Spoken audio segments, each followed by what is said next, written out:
Good morning, everybody. It is my pleasure to be presenting at the FORCE conference this year. I've done it for many years now, and I do feel sorry that we don't have the opportunity to be in the same space, to interact in a way that I'm used to. But I hope you guys get a lot out of this. I'm going to talk about integrative approaches to cancer survivorship. I am a gynecologic oncologist, and I have no disclosures. So I think the thing that we spend a lot of time appropriately thinking about and talking, me as a physician, talking to the people I take care of about are kind of the standard parts of care: surgery, chemotherapy, radiation, immunotherapy, hormone or endocrine therapies, targeted therapies. But the thing that we sometimes miss in that discussion are all of the other things that are available to help improve someone's chances of getting through cancer treatment well, of curing their cancer, and of having the best quality life that's possible. And so when I think of that, I think, yep, obviously we start with best care, but also thinking about what you're eating, how you're exercising, how you're managing stress, thinking about physical stress as well as emotional stress. What are the social support systems around you? Who's available to you? Are you sleeping enough? Are you sleeping 7 to 9 hours? And then there's the things kind of we want you to avoid, things like alcohol and tobacco. Something simple like using sunscreen, based, while you're on chemo, we worry about being more sensitive, but even the issue of getting new cancers. And then one that is a little harder, but as we think about, when I say control your environment, it's things like thinking about, can you avoid pesticides? Can you avoid microwaving and plastics? Can you think about your water source and how's it being filtered? All of those things can play into how things go as you're in the process of surviving a cancer. So what is integrative oncology? I think it's the concept of taking best standard of care and combining it with everything else that's out there for where there's evidence of safety and effectiveness. And we'll talk a little bit about what makes those things a little bit challenging sometimes. But it's a concept that, again, thinks of all of you, not just the part of you that we see when you're in an operating room or in an office or on a chemo unit. And then that it really sort of takes care of everything that's out there, potentially that could help you. And so that might mean dietary interventions, what you eat, whole dietary approaches, but also supplements, mind-body medicine, energy medicine, manual medicine. And then there's whole systems out there with centuries of experience behind herbal medicine and other approaches such as acupuncture that may provide some benefit to you. We have a limited time today, and so I'm going to focus in on some things that I get the most questions about when I talk to people in person, and we'll go from there. So dietary approaches. Lots of people ask me about the ketogenic diet, for example, and where did that come from? Because there were animal studies suggesting that the ketogenic diet slowed certain types of tumor growth, and even some studies in humans with specifically brain tumors. And so how does it work? The concept is cutting out most carbohydrates and sugar, eating more fat and protein to force your body to constantly burn fat, what we call ketosis. Ketones are an acid made by the liver, and the tricky part is there's a bit of a balancing act here where you can get into dehydration and altered body chemistry. That's part of what helps, we think, the brain tumors.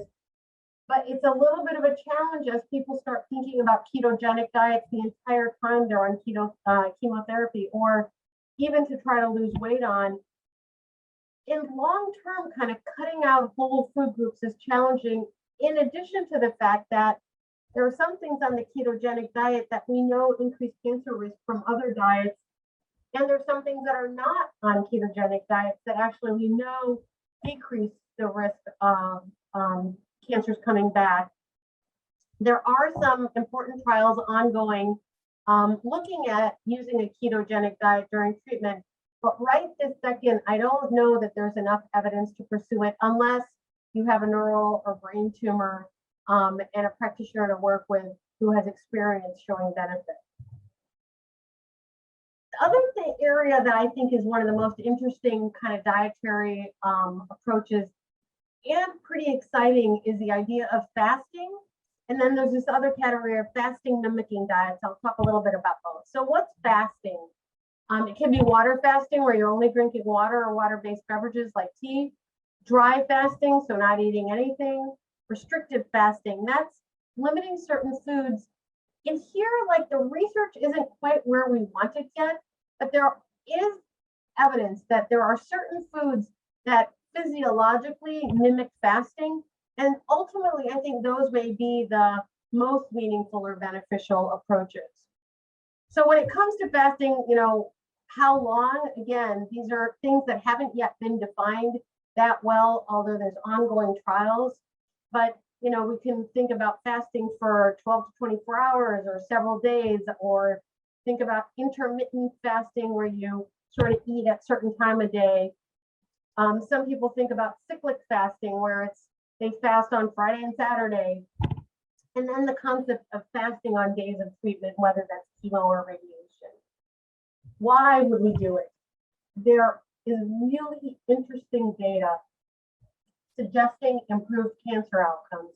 In animal studies, there was reduced toxicity and increased effectiveness of chemotherapy. And then there's a whole other study of weight loss and fasting mimicking diets. So how does it work? Why would it work? Well, it seems like by inducing a fasting state, normal cells, when they're deprived of nutrients, enter a kind of stasis, might be too medical a word, but that they're somehow protected because they're not doing their regular growth activity. And so they're protected from chemotherapy. While cancer cells that are already not following any of the appropriate body responses to growth and not growth continue to grow and divide. And so we think that they are more susceptible to attack by chemotherapy. So far, like I said, the real people studies are limited, and there's definitely people who shouldn't be fasting, people who've struggled with eating disorders. Diabetes can be a challenging situation in which to consider fasting. People who are underweight or people who've been losing weight. And what I would say, if this is an area you want to walk into as an individual, there's a lot of interesting, mostly from the weight loss data, looking at intermittent fasting, where it's kind of a 12 or 16-hour thing, which is basically like eating dinner early and then fasting until breakfast and obtaining a 12 to 14 or 16-hour window that way. But ultimately, I think still the place where we have the most data is, the Mediterranean diet, and what I consider like one step advanced for it is the anti-inflammatory diet, which is essentially a Mediterranean diet, adding in some important concepts from traditional Chinese medicine, Ayurveda, and science. So a diet based on fruits and vegetables, whole grains, healthy fats, fish and seafood as a protein source, but including things that we know have benefit, like whole soy, cooked Asian mushrooms, healthy herbs and spices. This concept around tea gets a little controversial. Coffee is not actually bad for you, but tea is actually really good for you. So an interesting or potentially valuable substitution to make. This red wine part is a little bit challenging because there is evidence that for women to have more than 2 glasses of red wine a week may increase the risk of breast cancer. So I would say for women, unfortunately, the better option is to eat grapes. And then things like plain dark chocolate, which has really great antioxidants in it, as well as magnesium and other beneficial components. So why are we kind of as a culture, as people kind of fascinated with herbs and supplements? I think there's a few reasons. One is that I think sometimes it's a parallel to conventional treatment, right? Like the idea like that a natural supplement may be something better than a pill that your doctor gives you. And I have to say there's maybe not, that may not be entirely true, because certainly herbs and other supplements, when we do them in pharmacologic doses, like not an amount that you could eat in a healthy way, they actually can in very many ways act like more traditionally prescribed prescription or even over-the-counter drugs. But there is a real reason to be fascinated with herbs and supplements, and that's because they have the potential to improve quality of health, improve cancer outcomes. So this is kind of a weird slide, I will agree, but kind of fascinating thinking about a country that has a lot of spice production and really low cancer rates compared to a country that has low spice production and high cancer rates. And of course, like this is like raw data that you need to sort of dig into. So this kind of epidemiologic data, big population data, led us to thinking about the individual things. So it was all this consistent epidemiologic data showing that people who ate more orange and yellow fruits and vegetables had lower rates of cancer. So then time is invested in like, okay, what does that mean? What is it in yellow and orange fruits and vegetables that decreases cancer rates? Well, there were lots of reasons to think that that was beta carotene. Beta carotene was a part of cell differentiation and growth and change. And so we took that on. Now, for any of you guys who have been part of clinical trials are hard to do for a whole bunch of reasons. One, they're expensive. Two, if you're doing a cancer prevention trial and you have to watch people over a long period of time, that's an expensive endeavor. And then if you're doing the clinical trial, how can you be really confident of what you're testing? And so as we started developing these trials, the large prevention trials, they decided not to rely on people reporting how much yellow and orange fruits and vegetables they are. Instead, they said, like, let's give people a pill. That way we know what they're getting. And as they were thinking about it, they were like, well, if we're going to do vitamin A, why not do beta carotene, which is what we see in fruits and vegetables, but let's also use retinol palmitate, which is activated retinol, activated beta carotene, because that's broken down already and active, and so maybe that'll be more effective.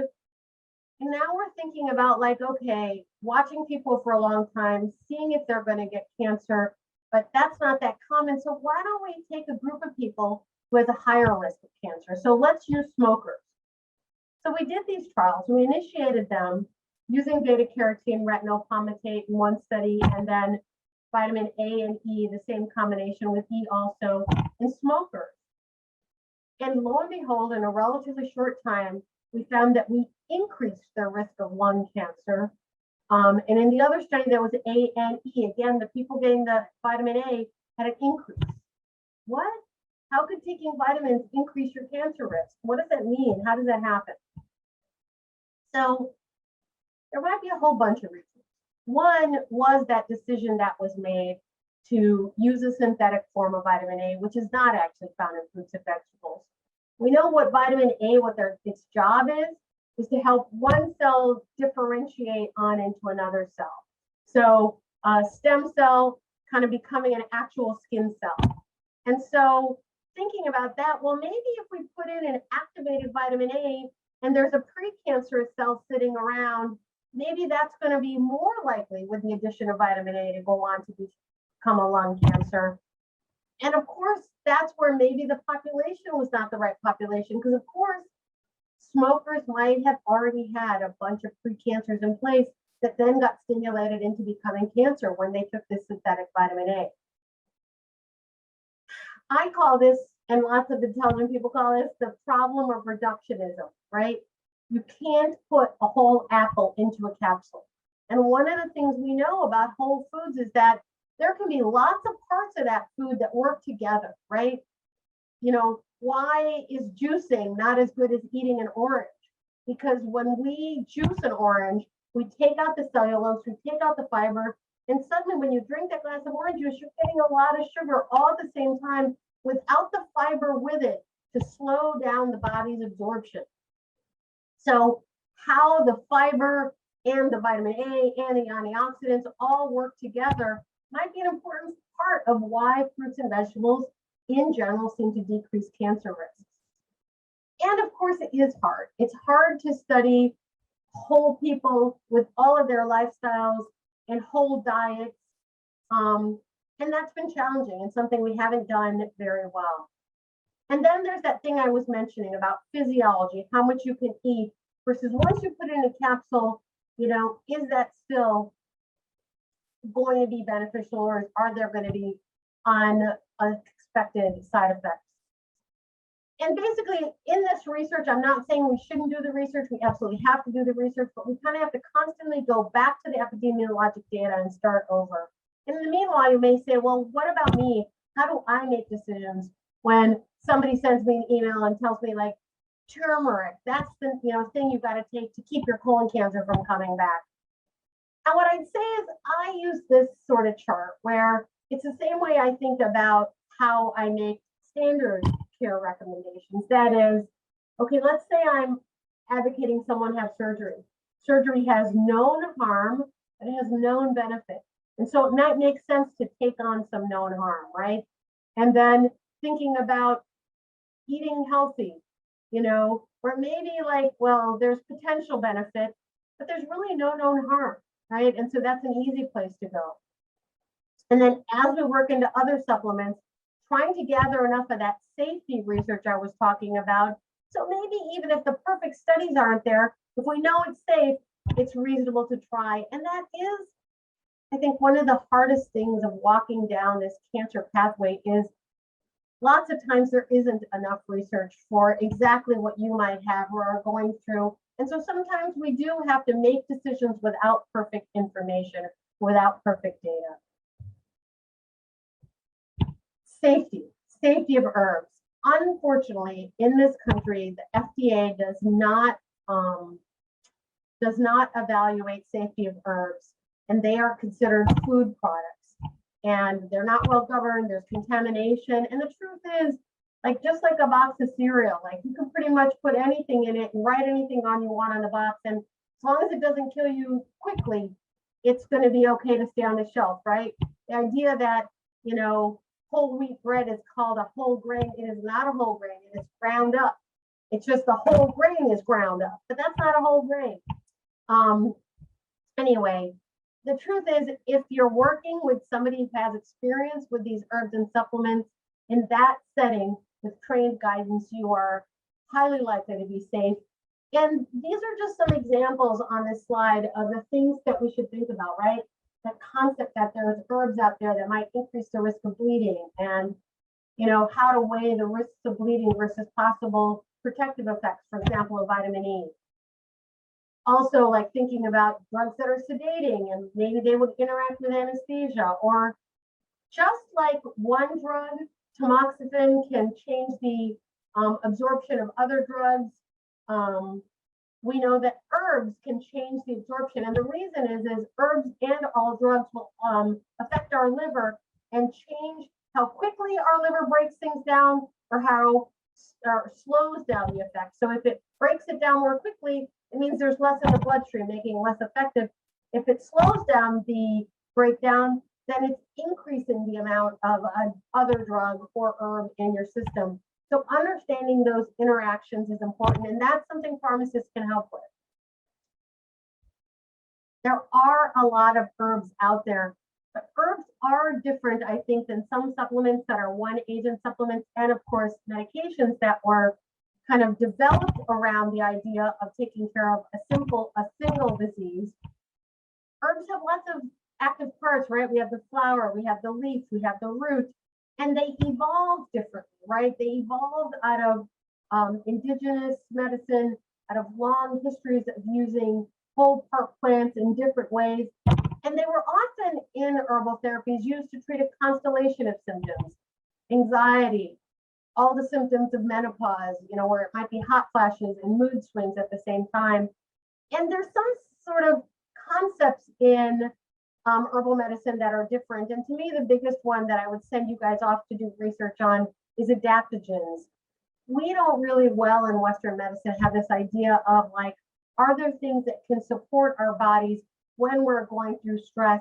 we don't exactly understand, are our cortisol levels high or low? It kind of depends on where you are in stress, and we don't have great measures for that. People try to use things like salivary cortisol levels and other things, but certainly not in ways that are clinically easy and meaningful. And so what I finally say is, like, I'm going to run through now some herbs that I use for different symptoms, but it's really important that you ultimately work with somebody the same way you wouldn't use chemotherapy without having an oncologist guide you about what makes sense for you, or connecting with a chemopharmacist to talk about it. And so you need someone who understands herbs, their side effects, their interactions, and when you use them, what are the right diagnoses. So things that we use for anxiety and insomnia, things like melatonin, 5-HTP, which is a precursor of serotonin and melatonin, valerian, lemon balm, chamomile. A lot of those come in tea formulations, which by and large, I will say, tea formulations or physiologic ways of taking some of these in are relatively safe because the amount you can take in may be limited. Kava is another interesting herb that got a kind of bad rap at some point when there were shortages, that were using the wrong part of the plant. That's pretty much been cleaned up, and I don't think we see those liver issues related to kava in the community anymore. I didn't mention, I said that our FDA doesn't support and regulate herbs, but in Europe they do. And so a lot of the research and the safety data that we have does come from Europe, where they do regulate these herbs much more carefully, the same way they regulate cosmetics and skin products. So for nausea, things like ginger, peppermint, ginger, there's a lot of data saying a certain ginger in a capsule, not as a tea or as a whole thing, but ginger as a capsule where you can get it to your stomach, is almost equal to the drug metoclopramide for nausea. Immune support, things like turmeric, astragalus, which comes from Chinese medicine, really interesting herbs. Other herbs out there for fatigue and chemobrain, which to me, again, this is an area where we don't have good treatment in Western medicine, and why we really need to reach out to these other long traditions of health care and healing to get other ideas. So for fatigue, there's an herb from Ayurvedic medicine, ashwagandha. From traditional Chinese medicine and Ayurvedic medicine, ginseng, rhodiola, holy basil, shatavari, really interesting with different indications. And those mostly fall under that adaptogen category I was talking about. Chemobrain, there's a Ayurvedic herb called bacopa that I've used very successfully. And then another great area of research of medicinal mushrooms, things like lion's mane and reishi, and there's some other mushrooms that have a role. Again, efficacy data, like, it varies by supplement. And again, I want you to work with a provider thinking about how to do this. Decreased libido, especially for women, is something that has been poorly studied, and we really, not to be crude, but we have crappy drugs. The two that are currently FDA approved, I have seen very little success with lots of side effects with them. And I really rely on these herbs when these issues, people come to me with these issues. Maca is a plant, and that feminescence maca pause is one of the reliable sources of it. Tribulus, or then the other name for it, Gokshora, I've had good experiences with. Fenugreek, which is a spice that's used in Indian cooking. Korean red ginseng, again, it can be very energizing, but it's also been shown in some studies to be effective for decreased sex drive.